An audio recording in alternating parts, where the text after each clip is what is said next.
هنعمل شوية كمونية يا جماعة، رهيبة رهيبة بمعنى الكلمة. كمونية يعني الكرشة بالصلصة. هنعملها لا لها ريحة، ولما تيجي تاكلها كده مش هتشمئزي منها. وهقولك كمان على طريقة غسيل الكرشة، وهقولك كمان ازاي تطلع معاكي بيضة بالجمال اللي انت شايفاه ده. وشايفة لونها بقى، لا دي بقى لا لون ولا ريحة، تقريبا كده هي بتتكلم عن نفسها. النهارده بقى في الفيديو ده هنتكلم عن كل اسرارها، وهنتكلم ازاي نقضي على الريحه اللي بتبقى موجوده فيها. تابعي معايا الفيديو للاخر عشان هنتكلم عن كل اسرار الكرش. انا صباح مجدي ودي قناتي. ما تنسوش تفعلوا زر الجرس ليصلكم اشعار بالوصفات الجديده، وتقولوا تحت في الكومنتات ايه رايكم في الفيديو. ولو عندكم اي استفسار عن اي حاجه ممكن تسيبوها تحت في الكومنتات. يلا بينا نسمي الله ونبدا الفيديو بتاعنا. اول حاجه هنتكلم عليها هي نظافه الكرشه. ازاي ننظف الكرشه؟ اول حاجه انت بتحطيها في ميه مغليه. لما تجيبيها من عند الجزار بتحطيها في ميه مغليه مع شويه خل وكربونات، تمام. وتاخد غلوه وتطلعيها تحكيها بالسكينه زي ما بنعملها عادي. وبعدين كل ما تلاقيها بردت معاكي وانت بتنضفيها حطيها في الميه اللي بكربونات وخل، تمام. وبعد ما تنضفيها كويس هتنقعيها 5 6 مرات.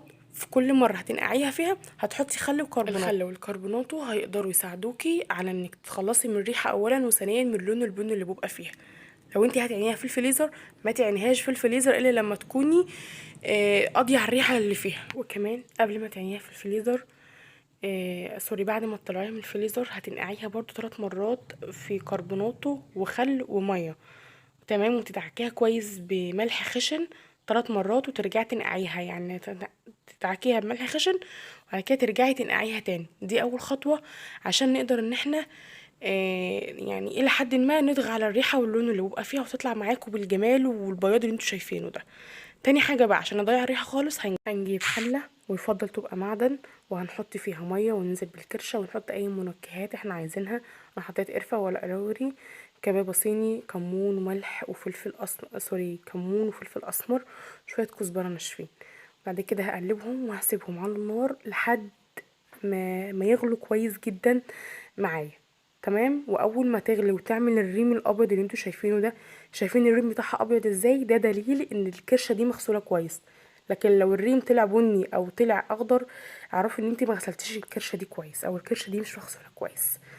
واول ما تنزل بقى كل اللي فيها دي والريم وتعمل الريم اللي انتوا شايفينه ده، شايفين بقى لونها هي عامل ازاي ذات نفسها، هنكب بقى، هننشل الكرشه ونشطفها كويس ونغسل الحله دي كويس ونرجع نحط فيها ميه تاني.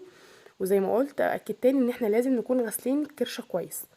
وبعدين هنرجع نحط تاني منكهات، كباب صيني، ورق لوري، مش هحط قرفه، ونزلت ببصله. وهعملها بقى معامله ان انا بسلق كرشه عاديه او بسلق طم او بسلق لحمه. وهنزل بطماطمايه، واول ما تغلي وتستوي هي بتستوي في الشوربه، لان انت لو سويتيها في الصلصه هتمرر منك، فانت بتسويها في الشوربه. شايفين بقى؟ يعني هي بتتكلم عن نفسها. شايفين بياض وجمال الشوربه طالعه عامل ازاي؟ وريحتها بقى ما اقولكيش.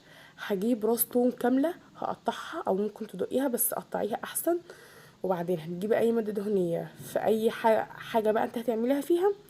وبعدين هتحمري التوم وهتنزلي بالصلصه لحد اول ما الصلصه تبدا ان هي تدخل في مرحله التسبيك، ان هي تتسبك. يعني هنزل بفلفل اسمر وكمون والسبع بهارات وملح وكزبره ناشفه وبس.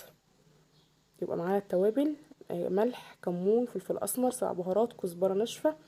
وبعدين هنزل بالكرشه، وهكون مصفياها كويس من الشوربه اللي فيها. في ناس بتستخدم الشوربه، انت حره لو انت بتستخدميها، تمام. انا عن نفسي ما بستخدمهاش. بعد كده هديها تقليبه وهسيبها على نار متوسطه لحد ما تستوي تمام وتتسبك. ويبقى كده احلى طبق كمونيه جاهز معانا في وقت بسيط جدا. وعلى فكره هي مش متعبه خالص، وطعمها حلو جدا. وزي ما انتوا شايفين لا ريحه بقى ولا اي حاجه. صدقوني الطريقه دي انا معتمداها من زمان، وبعد ما جربت طرق كتيره جدا واتبع الخطوات اللي قلتلك عليها، صدقيني هتضغي على الريحه وعلى اللون وعلى كل حاجه، وهتاكليها ولا كانك بتاكلي كرش اصلا. كانت ريحتها كده قبل ما تعملي. الفيديو خلص، ونشوفكم ان شاء الله على خير فيديو جديد.